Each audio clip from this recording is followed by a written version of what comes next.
Good morning. It's Friday, January 26th. The war in the Middle East is now 112 days old. I'm Jonathan Schanzer, Senior Vice President for Research at Foundation for Defense of Democracies, and welcome back to the FDD Morning Brief. I don't know about you, but I get the sense that the mainstream media has lost interest in the Middle East. This isn't especially surprising because election season is heating up after all, but that doesn't make the war waged by Iran and its proxies against Israel and America any less important. In many ways, it has greater importance now, and that's why we do this 3 times a week, 26 times and counting so far. So keep tuning in to the FDD Morning Brief. In a few minutes, I'll be joined by Seth Mandel. He's a talented journalist whose tweets make me laugh and his writing makes me think. He's senior editor at Commentary Magazine. But before we talk to Seth, I want to talk about leverage, American leverage, and simply put, how we don't use it. Turkish President Recep Tayyip Erdogan met with his Iranian counterpart Ibrahim Raisi on Wednesday. After some smiling photo ops, the two leaders agreed to deepen cooperation. To be clear, this is a NATO ally vowing closer ties with the regime currently wreaking havoc around the Middle East, dispatching its proxies to attack American forces. Oh, and Turkey is a state sponsor of Hamas, the terror group that sparked this widening war in the Middle East. On the very same day of this meeting, the United States announced that it would be selling F-16 fighter jets to Ankara. Those fighter jets were leveraged to change Turkish behavior, and we didn't use it. Let's look back 3 weeks ago, January 3rd. As the Qataris failed repeatedly to release more Israeli hostages, the Biden administration quietly inked a deal with Qatar for a 10-year extension of the U.S. military presence in their country. We could have waited. We could have demanded the release of more hostages before signing the agreement. We could have demanded that they kick Hamas out of Doha. We had leverage, and we didn't use it. Yesterday, Israeli media released a recording of Israeli Prime Minister Netanyahu expressing frustration that the Qataris, a state sponsor of Hamas, had failed to release more hostages. Again, America could have used that moment to press the Qataris to release the hostages and to halt their support to Hamas. Instead, a State Department spokesman declared that Qatar has been, quote, an integral, irreplaceable, key regional partner. Again, leverage lost. Oh, and all that talk about UNRWA corruption in recent months, the opportunity for reform has just been squandered. The U.S. announced it yesterday. The UN agency that has partnered with Hamas in Gaza since 2007 now has, quote, a role to play, end quote, in the day after. No demands for reform. Nothing. Seriously, guys?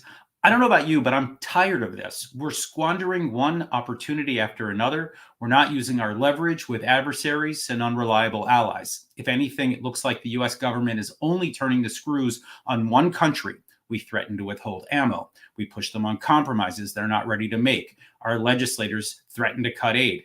Anyone know what country I'm talking about here? I know you do.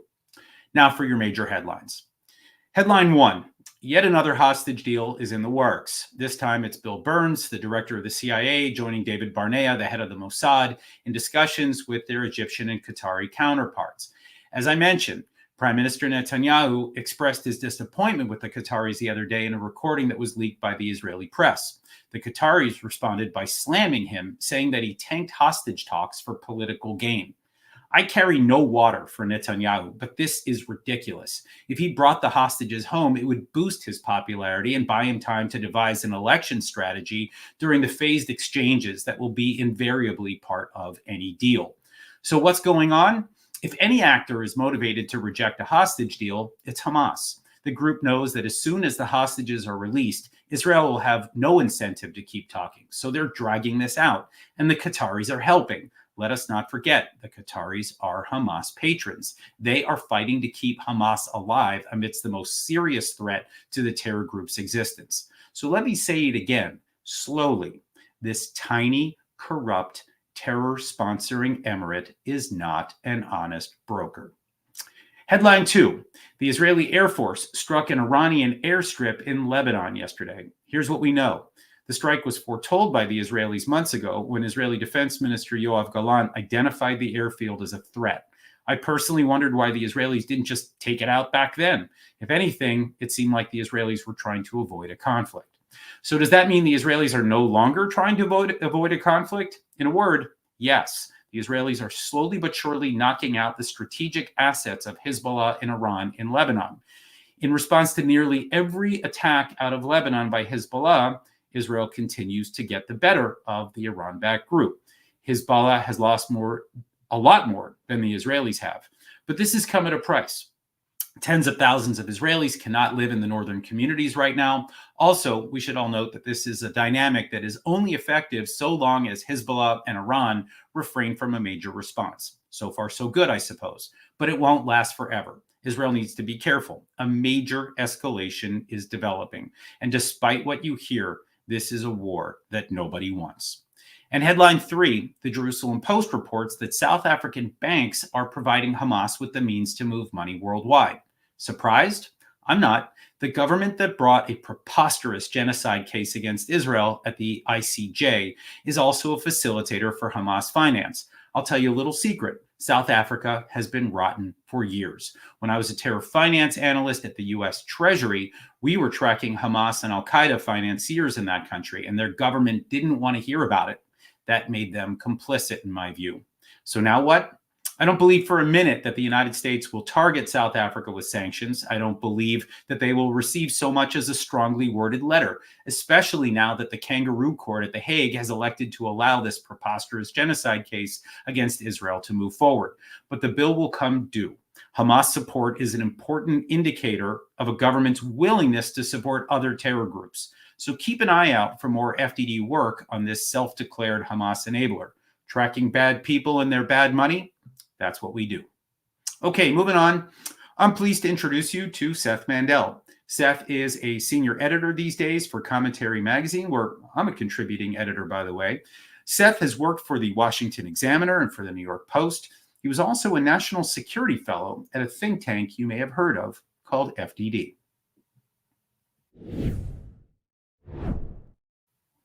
Welcome, Seth Mandel.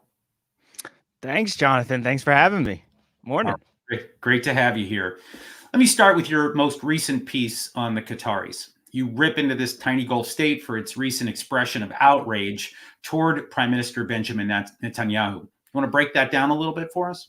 Yeah, I think that basically what happened was Bibi Netanyahu is recorded in a meeting with hostages or the families of hostages where he's talking about why they're dealing with Qatar at all. It sounds like the families are frustrated, and I don't blame them.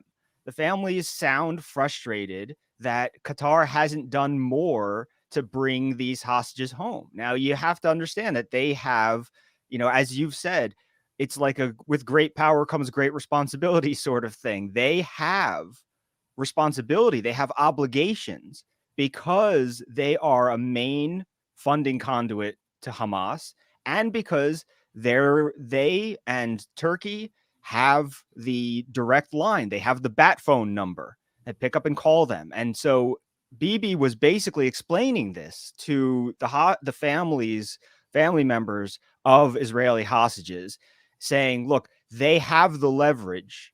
And so, we want them to use it, but we've got to deal with them. And I want to bring the hostages home. And the best way to do that is to deal with regimes that can pick up the phone, call Hamas, and say, it's time to do something. And so, his point was that Qatar is not a good faith actor in the broader Middle East, but he wasn't actually arguing it's time to, we're not going to deal with Qatar anymore. They're the worst. He was actually trying to explain to the families, like, we all know the Qataris are bad actors here, but here's why we have to deal with them, because reality is reality and they have leverage and we want our people home. So let's use that leverage.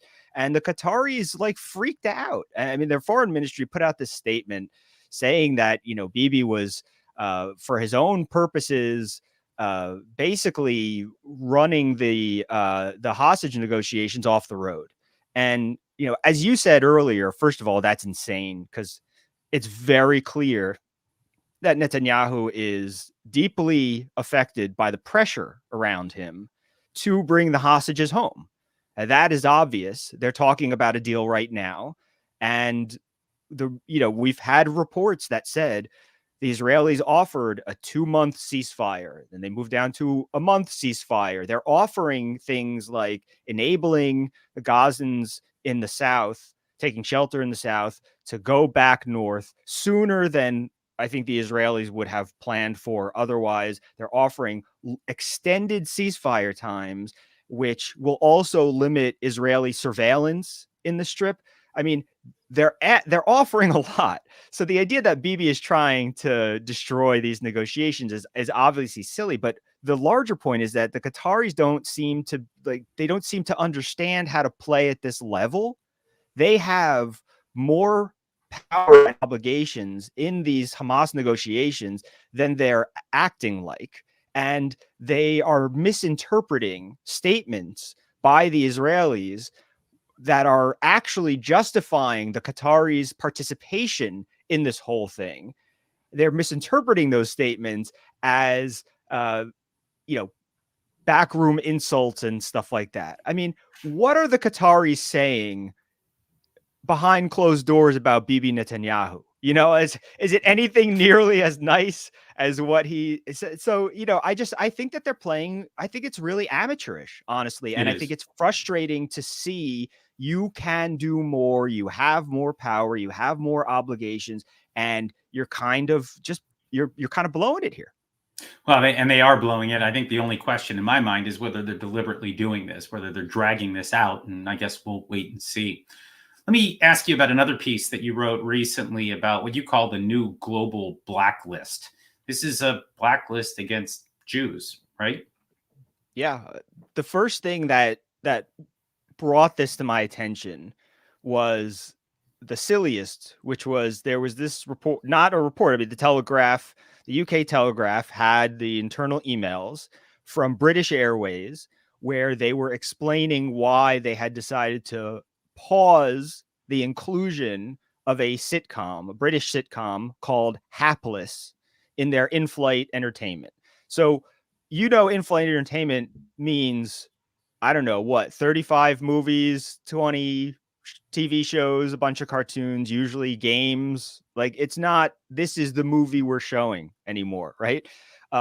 So they wanted to pause even offering one of their many shows because Hapless is about essentially it's like a fictionalization of the Jewish Chronicle almost. It's basically a British Jewish journalist, and it's not about Israel.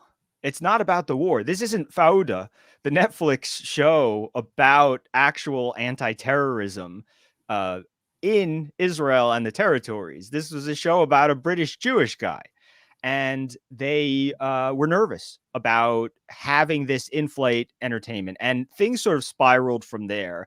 And eventually, we got to the point where the International Ice Hockey Federation was about to host this tournament in Bulgaria, and it didn't want. Initially, it was considering, I think, even hosting the tournament in Israel, but not going to do that.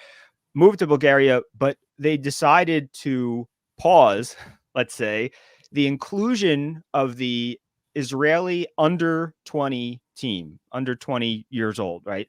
And that was because they felt we're not sure we can protect them. We're not sure we can protect others. We know we're basically going to be a target.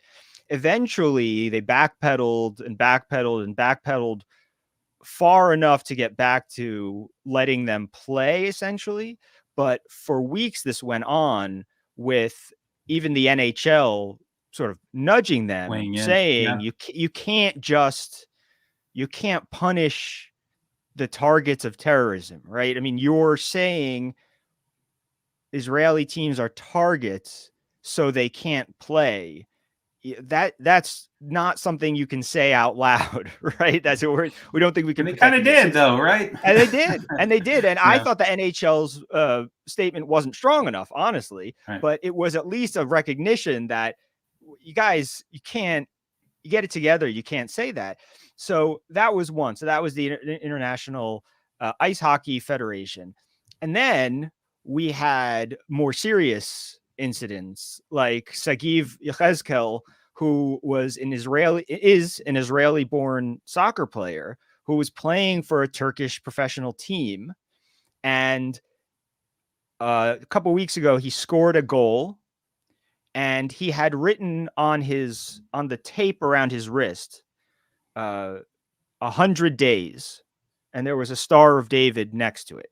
So it was sort of a shout out to the hostages that we were right around the 100-day mark of their captivity. And he was thinking of them and, we're thinking about you. This is for you, sort of thing. Though he didn't say, we're thinking of you. He didn't say this is for you. He had them written on his, anybody who's played sports knows sometimes you write things on your tape. Sometimes you write a number on your shoe. Sometimes you write, these are things that you do. Sometimes you put tape on your jersey. And for this, he was arrested. And for his own safety, I think, also deported. He was arrested and then sent to the airport. I don't think that he even had time to stop home and pack a bag. And he came home to Israel to this really nice welcome, obviously. But a professional soccer player, had just been kicked out of, a NATO ally country for putting a Jewish star on the tape on his wrist. I mean, the things that are considered provocative when Israelis or when Jews do them. So that was that. He was not the last Turkish player to run into trouble. A second Turkish Israeli player also ran into trouble. So now we're seeing a kind of crackdown is the problem, that it starts with, oh, that was provocative, we can't have that. But provocative sometimes means, maybe sit out this game or so. It doesn't mean you get arrested by the Secret Services and then put on a plane and deported out of the country. But this is happening. And so there were other situations like this. There was, the under 19 captain of South Africa's cricket team was demoted for being Jewish. He was the captain of the team, and they said, we're not going to kick him off the team or not let him play, but maybe he shouldn't be captain, this David Teeger fellow, because, he's pro-Israel, he's pro-Jewish, and, all that stuff. So hitting international sports. Now, I understand that these aren't the Olympics, but I think that the point of the Olympics has always been that you set these things aside, right? And so I like to think of international sports as following at least the same sort of set of moral guidelines here, that we have things that are not politics and not war, so that the world doesn't go completely crazy and everybody doesn't hate each other and refuse to speak to each other. And they're using international sports and entertainment to undermine that in a very big way. And then there were other problems. There was TV producers in Israel are saying that Netflix and others are pausing or canceling or holding their deals or their shows that they made. Israel has been very good. I mentioned Fauda before, but Israel has had adaptations also. Some things that you don't know are Israeli shows are really based on Israeli shows. Apparently, the Israeli production houses are very good at putting up decent content that is not high cost or high maintenance. And so they were getting very popular, and especially the European producers, the studios are not so comfortable with that now. So it's happening in entertainment, it's happening in sports, and it's just all it is a Jewish blacklist. I mean, go back to a show about a TV comedy, a sitcom about a guy who's Jewish who works for a newspaper, and that started this cascade of, well, if they can be nervous about showing a Jew on a screen on an airplane, well, then we can deport soccer players. Wow. Okay. Well, we're going to have to leave it here. That was a sobering report on the state of the world. I want to thank you, Seth Mandel, for joining us today. Thank you, Jonathan. Okay, here's what FDD is tracking today. My colleague Rich Goldberg paired up with the newest FDD team member, Bonnie Glick, for an op-ed in The Hill. Bonnie previously was deputy administrator of USAID. We're thrilled she's joined us as an adjunct fellow. And Bonnie and Rich detail in this new piece how millions of U.S. tax dollars are being funneled to multilateral institutions working against U.S. interests. This includes UNRWA. It also includes UN Women and the Red Cross. Rich will actually be up on Capitol Hill next week to testify about UNRWA before the House Foreign Affairs Committee. This comes as Congress is considering its next moves on federal spending. FDD's Sinan Jidi and I published a piece in the Washington Examiner on Tuesday that put a spotlight on a Hamas front group in Turkey. It's called the Association of Jerusalem and Our History, or QUTAD. The NGO, founded by sanctioned Hamas operative Jihad Yarmour, hosts high-profile Hamas leaders at events across Turkey. As Treasury cracks down on sanctions Hamas enablers, QUTAD deserves a closer look. And finally, my colleague from FDD's Cyber Center, Mike Sugden, is out with a new memo examining the vulnerabilities in firmware. This is the code that communicates between the hardware and the software. And Mike says that important American infrastructure, like the electrical grid, will be at risk if the U.S. government doesn't update its outdated guidelines on firmware security. Okay, that's it for today's show. Read our expert analysis on our website, fdd.org. Read our quick takes on X at FDD, and support our work with a tax-deductible donation at fdd.org/invest. Thanks for being with us today. I'll see you bright and early on Monday for another episode of the FDD Morning Brief. Until then, I'm Jonathan Schanzer, signing off for FDD.